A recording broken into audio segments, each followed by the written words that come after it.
Hi, I'm Dr. Joseph Witt-Doerring, and it's my pleasure to introduce you to Chris Page.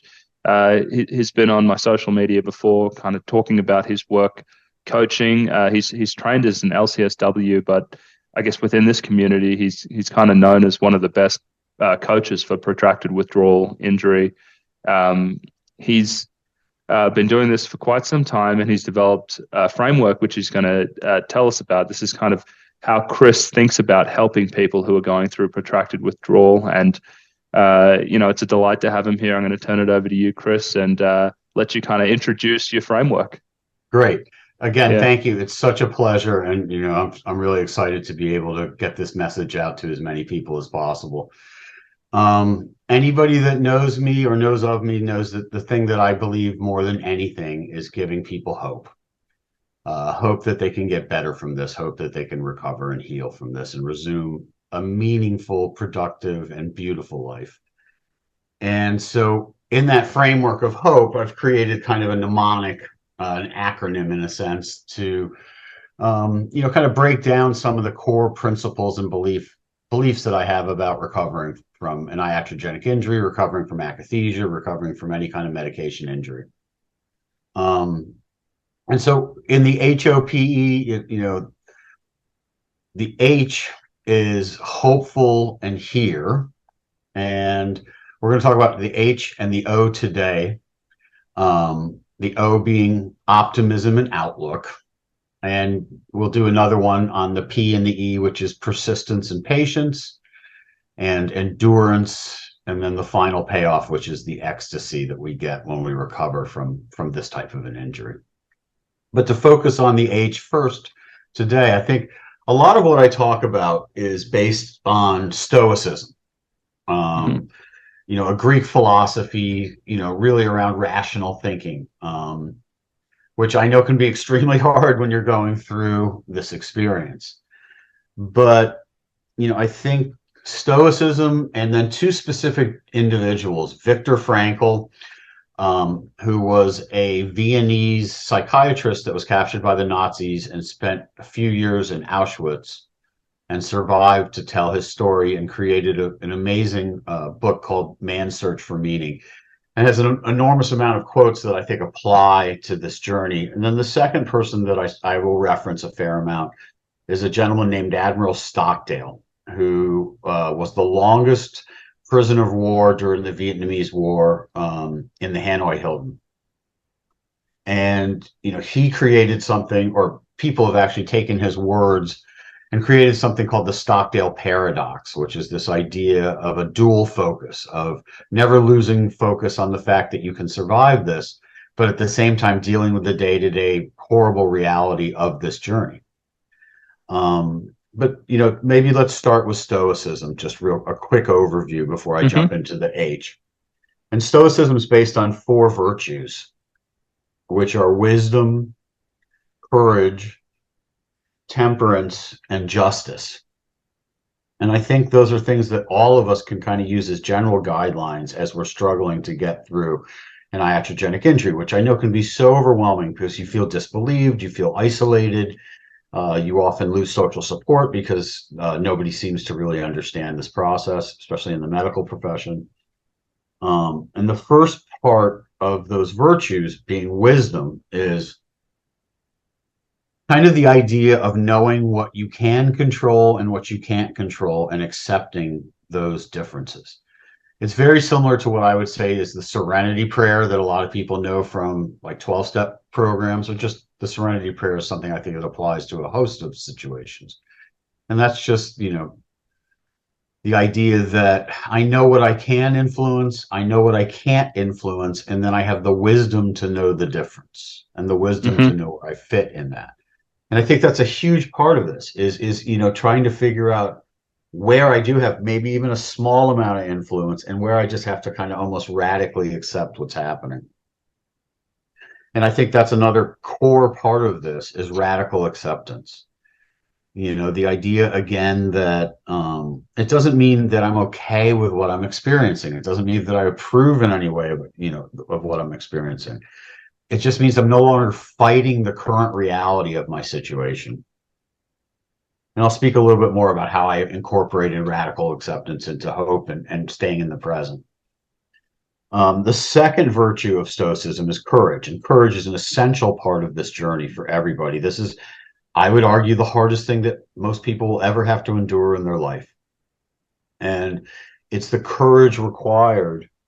In a sense, we don't know what we're capable of until we have to be capable of it.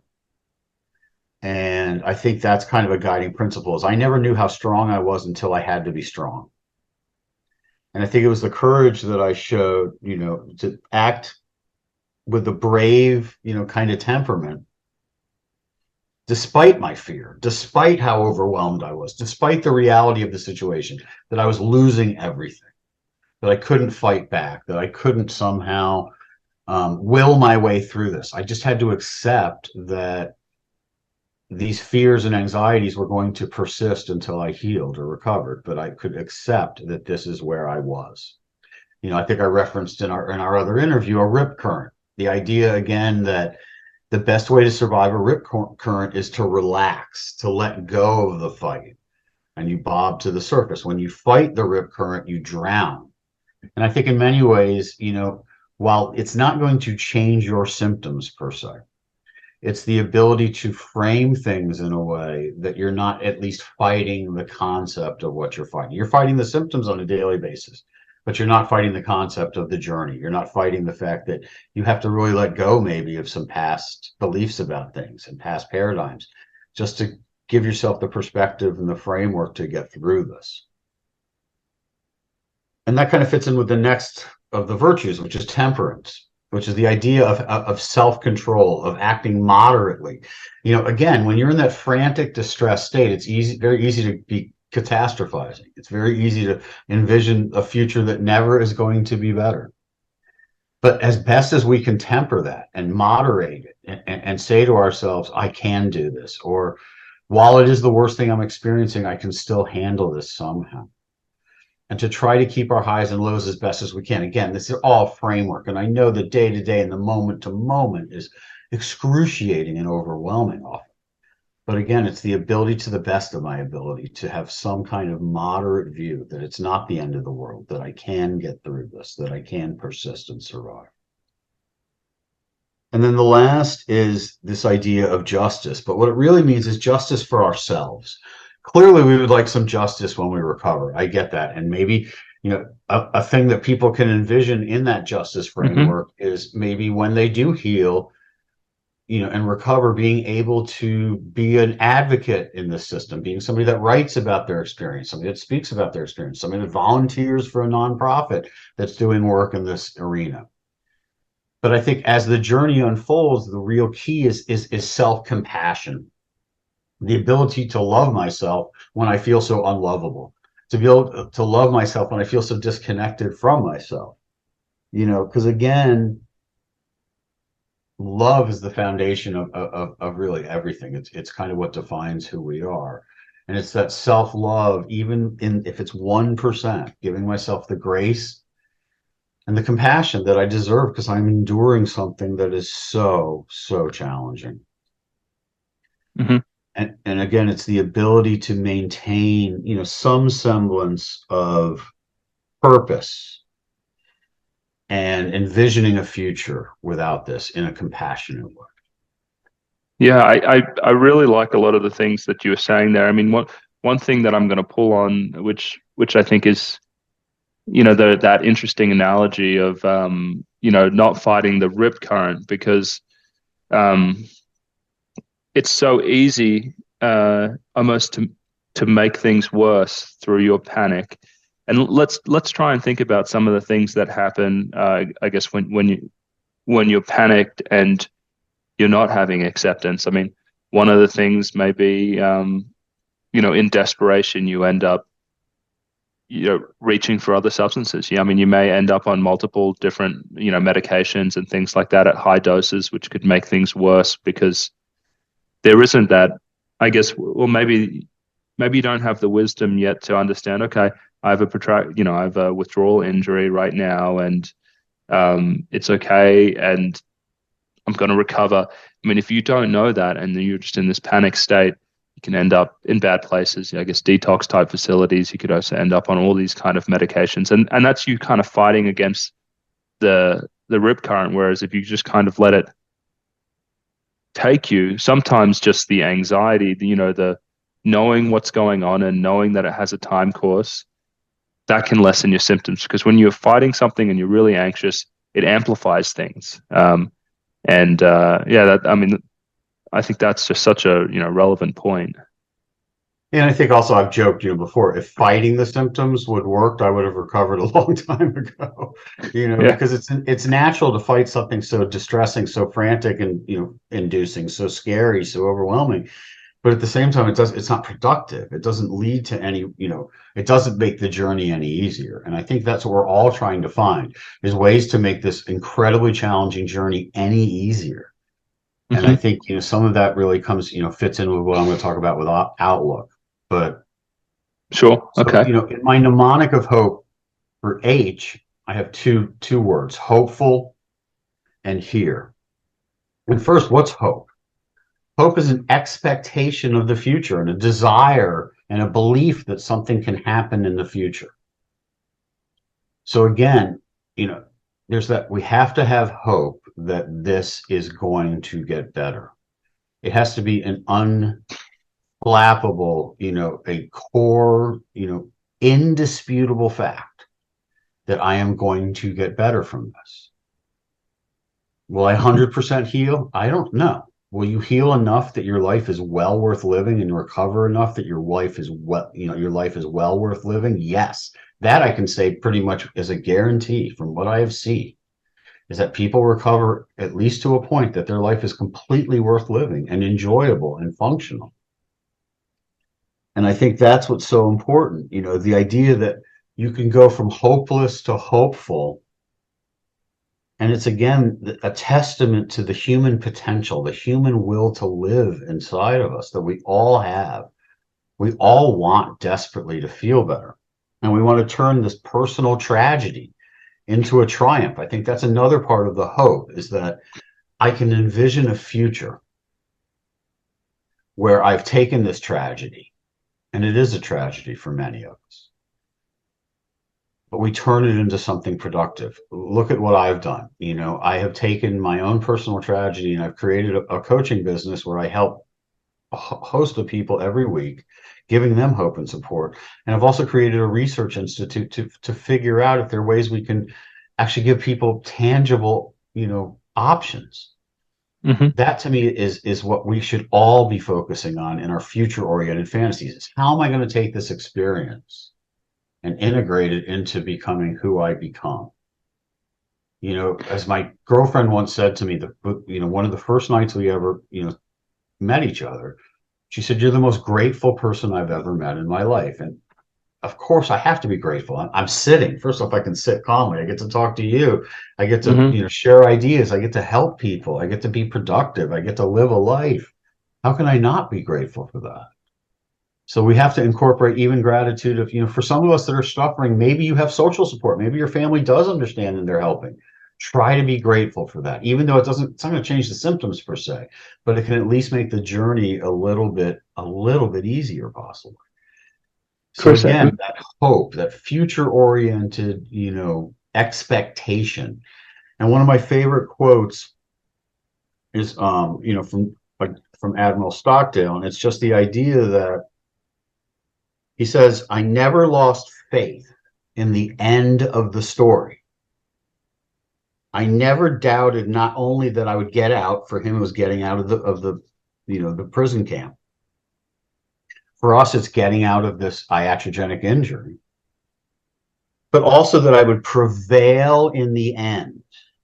Okay, that we're going to win. We're going to defeat this, prevail in the end, and turn that experience into the defining experience of my life, the defining event in my life, which then in retrospect, you would never change. You would never trade. And again, it's impossible to see that when you're in the middle of this journey. I get that, but it's the hope that as I get through this will define who I am. and will create an even better version of myself on the other side when I come out the other side. Because, like I said, I'm more grateful than I've ever been. I'm more patient than I've ever been. Mm. I'm much less anxious than I've ever been. And that's because, again, one of the things I committed to myself was that I would improve the things that led me into this at the beginning. So So, taking that opportunity to really integrate this awful, challenging experience into the core definition of who I am. I'm now a survivor. I'm a warrior.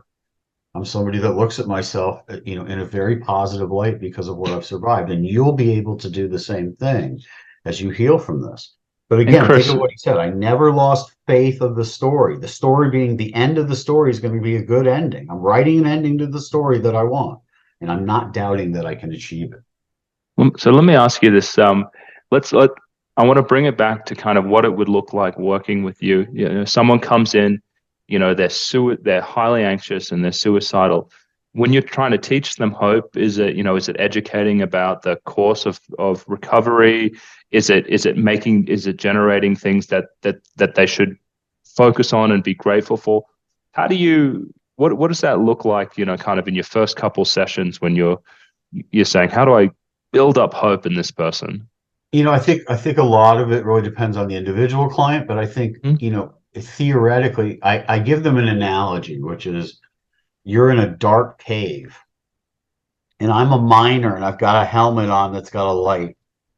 And I'm Hmm. going to come and take your hand and I'm going to use the light because I know what direction to go. And Hmm. I'm going to help pull you out of this cave. Because I think what people, so often need to hear is my story, how I survived, how I did it, you know, because it's kind of proof of concept in a sense. This is how it worked for me. These are the things I did to do this. Yeah, and I think that combined with normalizing their experience, of course you feel that way. Of course you're scared of that. Of course you doubt this. Normalizing, because again, think about how many people's experience has been they've been gaslit. They've been basically told what you're telling me doesn't exist. What you're telling me Hmm. is not possible. What you're telling me doesn't make any sense.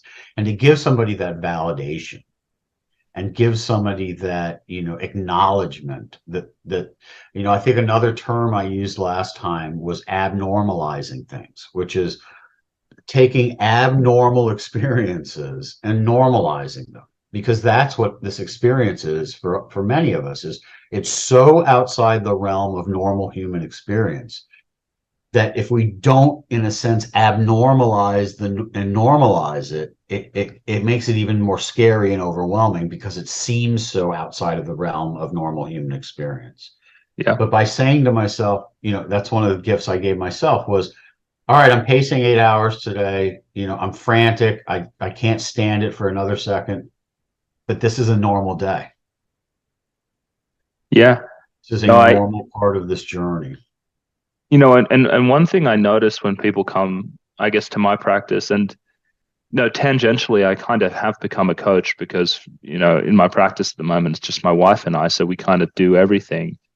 And I wouldn't say that I have, amazing, that I'm this amazing coach with this, very well developed psychotherapeutic background. I have done a lot of supportive therapy in the past, but what I do notice is that people tend to get better very quickly after they join our practice. And I don't think it's because their symptoms have lessened.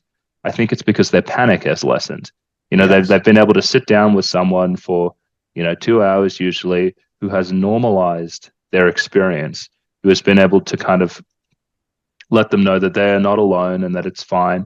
And it's almost just going through that, I think, that helps people calm down enough where, their symptoms are still there. They're at the same severity, but their distress about the symptoms has gone down a noticeable amount. I would agree. There's nothing more powerful, again, than hope, than telling a person, I know you can get better, Hmm. because, so much of this is faith. you know, in the absence of current evidence, I must trust the process, right? In the absence of the fact of anything to indicate I'm getting better, I have to have faith that other people have felt very similar to what I'm experiencing.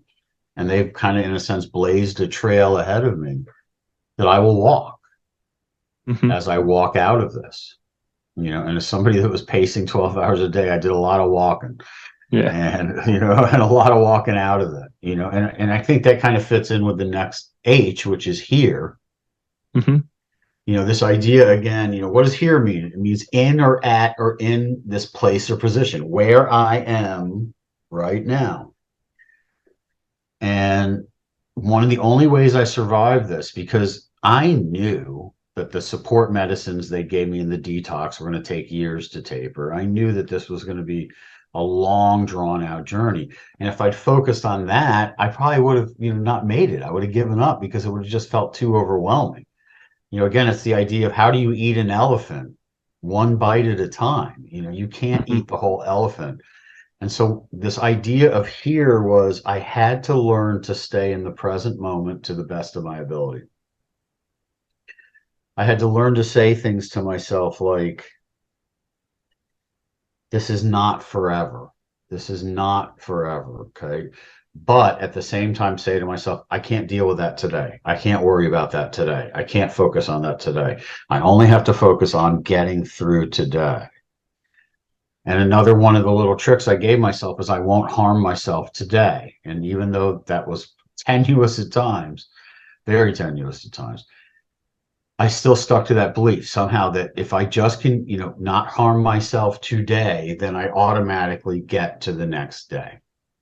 Even though that one day getting through again is incredibly challenging, incredibly overwhelming. And in many ways, it was almost like the little train that could, I think I can. I think I can. I think I can. I think I can. I know I can. I think I can. I can't. There's no way I can do this. I think I can. I can't. I think, again, I think even referenced in our last interview, I was 50.1% in, and 49.9% couldn't do it. But somehow that little bit was just enough to keep me hanging in there. Yeah, And I'm going to kind of riff off that. I think that is, just how important that is. When you have a very complicated problem in your life, a scary problem, how easy it is to be overwhelmed and just go, I don't even know where to start. How do I pull myself out of this? I've got to do this, I've got to do that. You're on the forums, you're on the communities, you're getting so many different pieces of information. How do I implement all of it? Again, one of the benefits I think of working with a coach or someone that's benzo wise or wise to protracted withdrawal injury is that they can focus you down on one thing. Because Chris, you're absolutely right. When you're going through this, you need small actionable steps. We need to get from here to here, and then we'll get from here to here, and then from here to here. yep, And if you worry about that whole process, again, it's going to generate anxiety and panic. You're going to not know what to do. You're going to be frozen, and you really kind of need someone to say, this is where you are, and we're yep. just going to get you from here to here, and just cut everything else out, and don't worry about it, don't stress about it, and that's how you get out of this cave. To go off your metaphor before you got to break it into little pieces, like anything challenging. I want to become a LCSW. How the heck am I going to do that? But Right. okay, I'm going to do this, and then I'm going to do, I'm going to meet this person, and I'm going to study, and then I'm going to make these like it's all complicated things that you do in your life. You want to break them into actionable pieces, and working with a coach like Chris or someone like myself or my wife, we can do those little steps with you and kind of take a lot of that overwhelm out of it. Well, it's Yeah. it's kind of the same idea of how I rebuilt my life. I mean, I lost everything, and I couldn't get it all back in a day. Hmm. I had to, set realistic short-term goals to slowly rebuild, and I think it's kind of that same idea. But again, what we all want is that forward momentum. That we're, Hmm. because I think that's the key too, is that to imagine, even if I'm feeling a little worse on a day or getting worse, that I'm still progressing toward the goal. Hmm. And I think it fits in with just one other quote I want to share from Admiral Stockdale, which is he said, "You must never confuse faith that you will prevail in the end, which you can never afford to lose. It's that faith that we have to have that we're going to get through this." but you can never afford to lose with the discipline to confront the most brutal facts of your current reality, whatever they may be. You know, it's this is brutal, this process. And I was losing everything and I couldn't really confront those facts in the sense that I could do anything about it. But it was just that radical acceptance again. Okay, I'm losing everything now. I will trust in the future. Whatever I choose to get back, I can get back. And then again, I have this dual focus. I don't waver in my commitment to the fact that I'm going to get through this. Hmm. But then it's like, how am I going to get through this? And it's the day-to-day fight, the management of the day-to-day. Like I said, I would pace and I'd count 1, 2, 3, 4, 5, imagining those steps getting me somehow closer to the end. I mean, but that number felt like infinity for a while. It felt like I could count steps to infinity and it still wasn't getting me there. But I had to have the faith that those steps were ultimately leading me to the goal of healing, Hmm. the goal of recovery. Yeah, that goal that you tell yourself, I'm not going to harm myself today. I mean, it can be as simple as that. You Yep. know, that's the Yep. step I'm taking today. That's it. Yeah. Because today, that's one of the gifts of this awful process is you finally learn, at least I finally learned, that there is only one day I have any control over, and it's today. Hmm. And it's really been a guiding principle for my life ever since then. And, I think it just allows you to let go of the future oriented worry and the past oriented flogging and self regret and all the things that come from that perspective. Hmm. Yeah. But I think, again, maintaining that future oriented hope. I've spoken about future oriented fantasies before. That was one of the things that guided me. I was going to do a TED talk. I'm writing that. I'm going to create a research institute to study this. I've done that. I was going to play live music again. I was able to do that a few months ago. And I was going to find a woman that I believed was somehow out there waiting for me. And I've done that too. And so I think those are the things that, and again, it wasn't like I was fantasizing, like relaxed on the couch envisioning things. It was just this very small voice somewhere deep in the recesses of my mind of things that I hoped I could achieve and attain when I survived this. And again, the day to day then became that staying present, staying in the present moment, not getting too far in the future, not ruminating about the past to the best of my ability. I mean, there were intrusive thoughts, and the songs would loop in my head for days. There was a lot of self deprecation, a lot of self hatred, because that's a part of this journey, unfortunately, when you're injured. But I again, it think was to that, the best of my ability to maintain some optimism and hope. yeah, I think that's worth stressing, to the best of your ability, because um, I don't think anyone could make it through this like, totally stoic the whole time. I mean, that's not Impossible. that's not how your mind works. I mean, when you have a brain injury, it's just your thoughts are hijacked, and so That's it. you I just mean, that's kind the of word need. I always use. Your Yeah, thoughts are hijacked, and I always tell clients, the part of your brain that's responsible for calming you down is not working correctly. So of course you're having frantic, scary thoughts because the part of your brain that should calm that and regulate it isn't working correct. yeah. It's your brain is getting impulses from all areas of your body. It could be your gut, Yep. it could be the pain, and it's just saying danger, danger, danger, danger, danger. Something is wrong. You can't even access that part of you to calm down, but Well, it's you it's always what's bring your. Mhm. Well, I was gonna say it's the perfect example of our physical state driving our narrative. It's not our thoughts creating the experience in our body.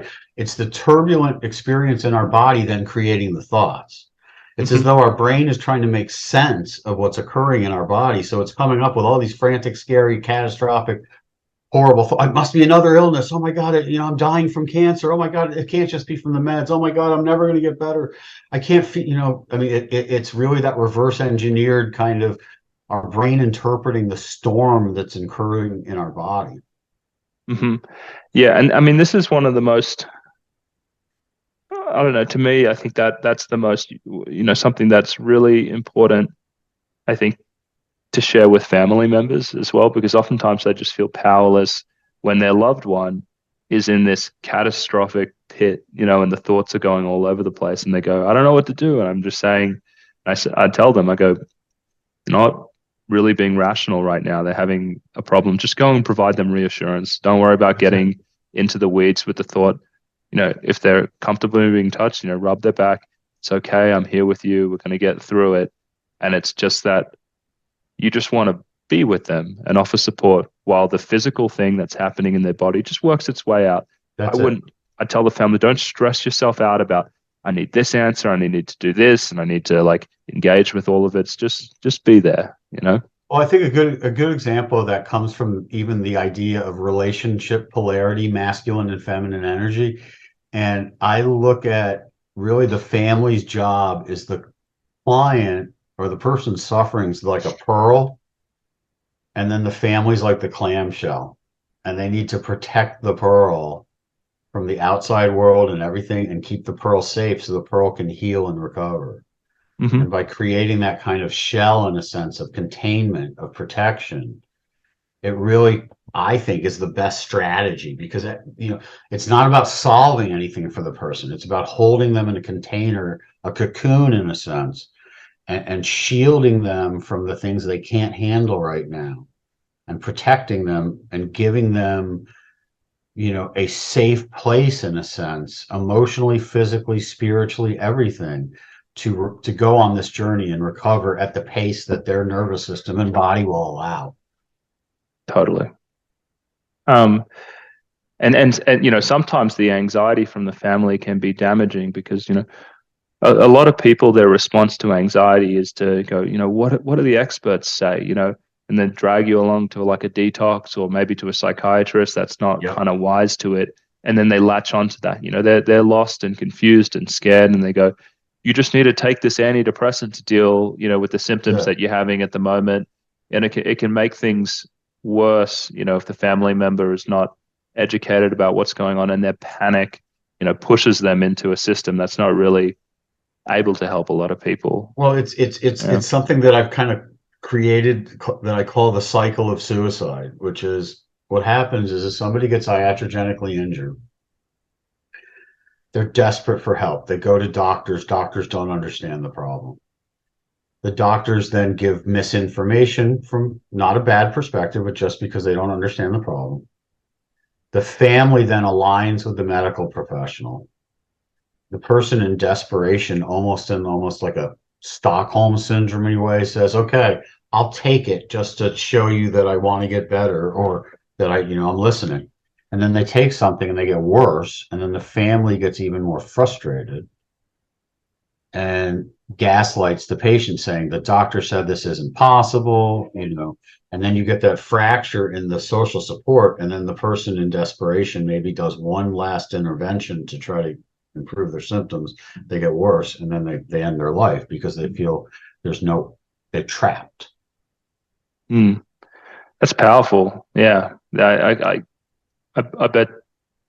I bet that happens all the time, unfortunately. It does. I mean, that's what I've seen. To me, what I've seen for people that are in a chronic state of an injury is it's often rarely the symptoms alone that cause somebody to end their life.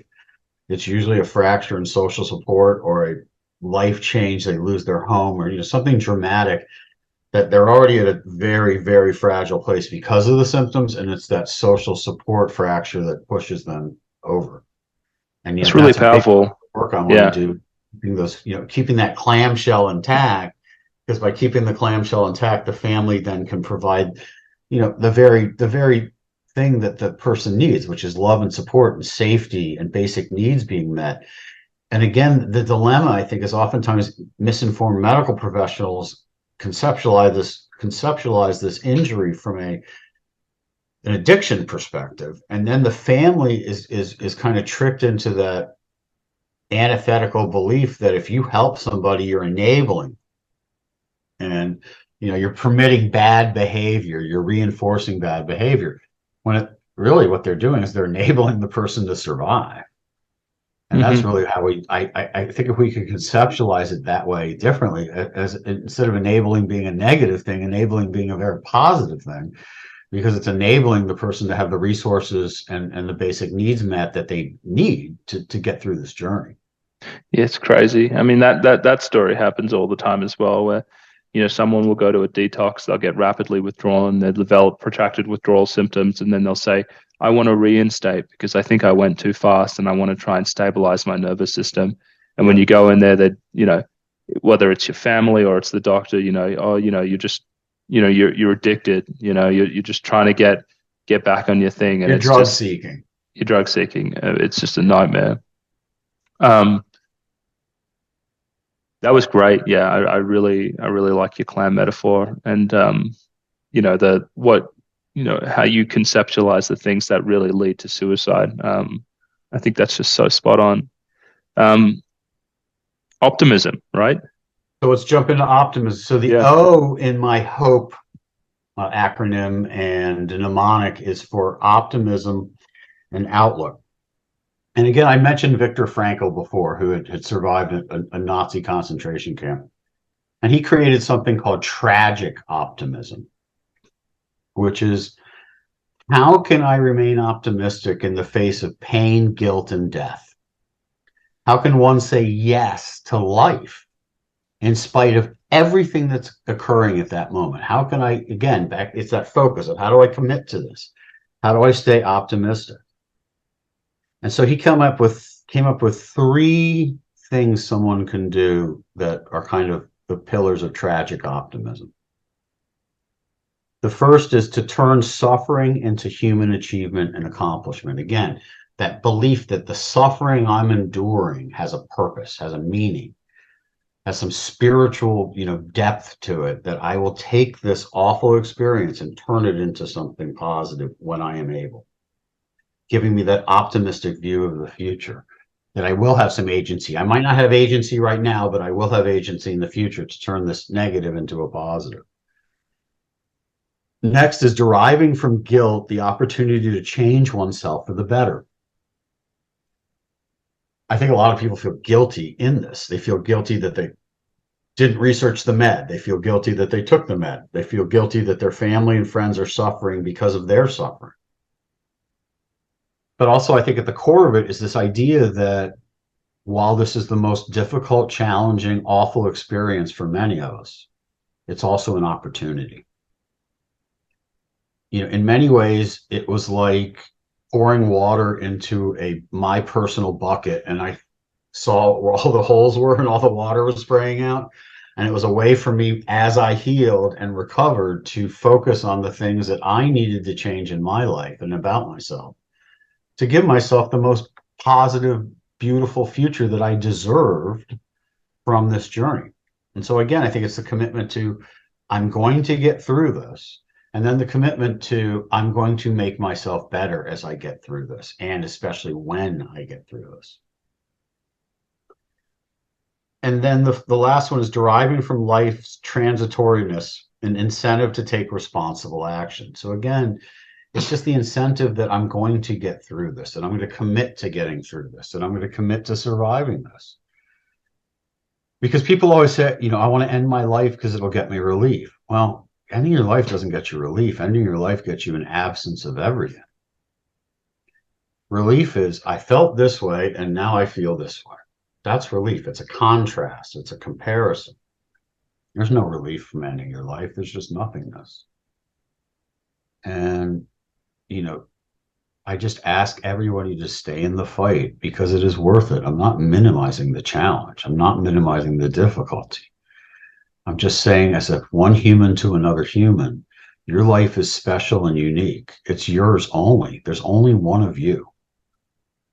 And that's why it is so worth it to hang in, because that one of you, that special version of you, will come out of this even more special and more beautiful, and have more opportunities to turn this tragedy into personal triumph. And that's what you deserve for enduring this. But I just ask you to endure it. A question I have is, I hear a lot of, I know the meaning that you found in your tragedy was, in your advocacy with the Institute for Akathisia, wanting to do research also with your coaching. But I want to say it doesn't need to be like, I'm going to become a coach or an advocate. It can be other things. I have patients who say, my mission for this is, my husband is looking after me now. My husband's a little older. I want to make sure I can care for him when he needs me. It can be something much more grounded in your personal life. And I don't know, maybe Chris, you could share some of the other missions and meanings like simple that you've things seen. like, I want to be a better dad or a better mom. Like, I want to be a better spouse. I want to be a better child to my parents. I want to be better at my work. I want to do different work. I'm inspired now. I think I might have found my purpose, my personal journey better. I think, it's just a commitment to, what you want. It's back to those kind of future oriented fantasies. What do you fantasize about? What do you want? What's important to you? I mean, I think for many of us, it's such a shock to our system. It really recalibrates so many of our foundational beliefs about things. But I think out of that, we can, in a sense, rise, like the phoenix from the ashes and recreate ourselves in whatever image we want to recreate ourselves in. And that's the opportunity that waits for all of us in this. Mm-hmm. Yeah, I mean, we talk a lot of the pain and the suffering of these kind of iatrogenic injuries, but especially when it comes from like a psychiatric medication as well, it's like an identity rebirth. Many people have been kind of in this mindset of, I have this depression or this anxiety and I need this medication, and if I just do what the doctor says, this is fine. And then that just gets yanked away from you because all of a sudden you've been injured, you've been harmed, there's no informed consent, and then you kind of go down this whole, I don't know, you look back at your life and just start questioning things, what was going on in my life that I needed this medication in the first place? What does that say about me? And it's this painful kind of rebirth at the other end, which in many ways, I actually think it makes people stronger because they end up becoming a lot more self-reliant and having a lot more agency. I completely agree with that. Yeah. And then kind of fits in with the last O, which is outlook.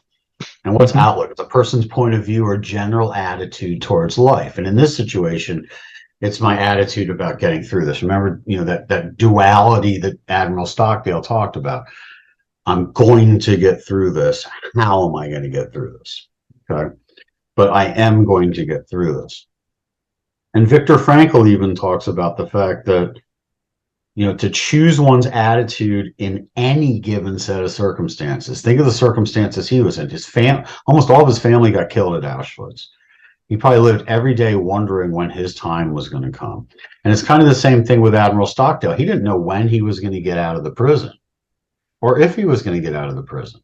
And I think that's another existential crisis for people in this is, everybody always says to me, my clients always say to me, if I had an expiration date, this would be much easier. If I knew I had, May 1st, these symptoms would change, or August 10th, I'd get this. That's one of the most challenging parts of this is when it will end. But I think the question then becomes, too many people get focused on if it will end as opposed to when it will end. And the question we have to keep in the forefront of our mind is when will it end? Because it will end. Will it end completely? I can't say. Will it end, like I said before, that you will have a life well worth living, enjoyable and functional? I believe that 1,000%. And that's where again, that commitment to, I am going to get through this. Well, again, my outlook's not going to change my symptoms. It's not going to change the intensity of what I'm experiencing. But it can give me that faith-based hope to hang in there and endure. It can give me that future-oriented, moving energy towards where I'm trying to get. So, Chris, I was talking to Nicole this morning, and I know I think she had her injury around in 2010, so it's 2013, 2023 now, and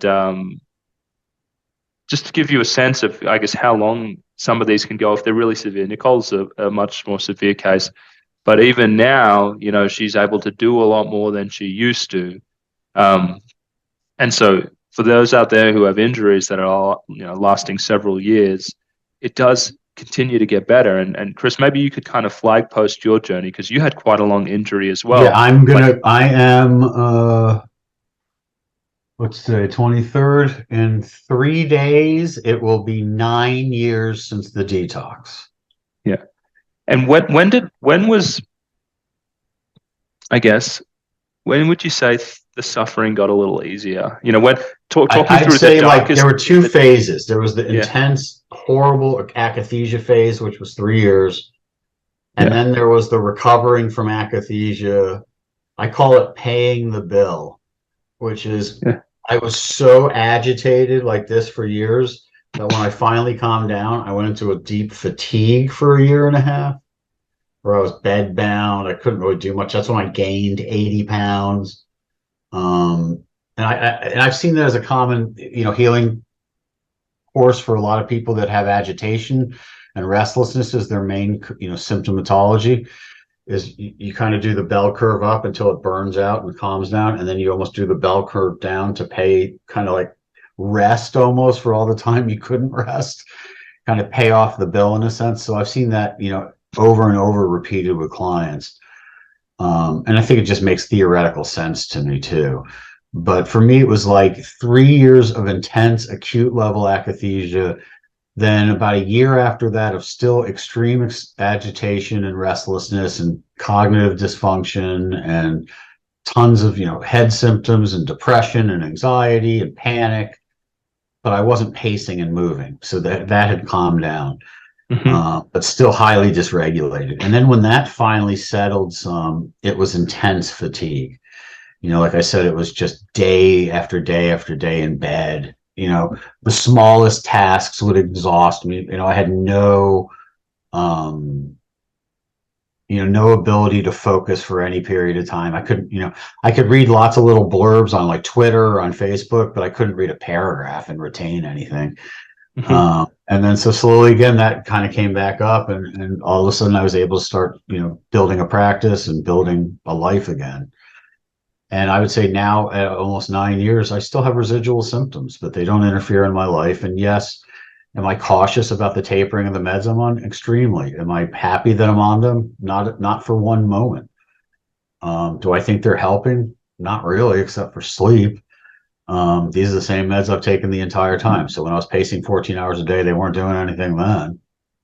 But I have to be super cautious as I taper them because I don't want to get dysregulated again, and I'm enjoying my life too much to take that yeah. risk. That might be another topic.